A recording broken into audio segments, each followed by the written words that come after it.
power imbalance က GBV ကိုဘယ်လိုဖြစ်စေလဲဒီနေ့မှာတော့ power imbalance အာဏာမညီမျှခြင်းဆိုတာပါလဲ power imbalance ကြောင့် GBV gender based violence ဘယ်လိုဖြစ်လာနိုင်လဲဆိုတာကိုမျှဝေပေးခြင်းပါတယ်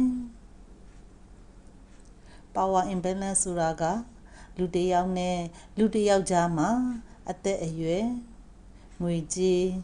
အာဏာလုံနိုင်စွမ်းတို့မတူညီမှုကြောင့်အာဏာမညီမျှတဲ့အခြေအနေဖြစ်လာတာကိုဆိုလိုပါတယ်တချို့အခြေအနေတွေမှာလူတချို့ကအသက်ပိုကြီးတာငွေကြေးပိုရှိတာ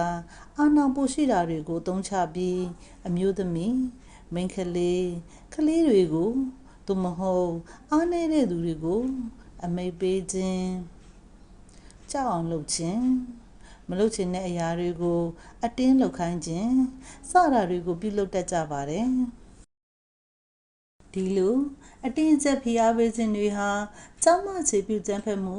GBV ဖြစ်လာနိုင်တဲ့အခြေအနေတွေဖြစ်ပါတယ်ဥပမာအားဖြင့်လူကြီးတစ်ယောက်ကကလေးတစ်ယောက်ကိုအာဏာသုံးပြီးဖိနှိပ်ချုပ်ချယ်တဲ့စကားလုံးတွေပြောဆိုတာကမမှန်ကန်တဲ့ပြုလုပ်မှုတစ်ခုဖြစ်ပါတယ်ဒါကြောင့်ညီကိုမောင်နှမတို့အနေနဲ့ကိုမလုံခြုံတော့ဘူးလို့ခံစားရလာရင်မလုံချင်ဘူးလို့ပြောခွင့်ရှိပါတယ်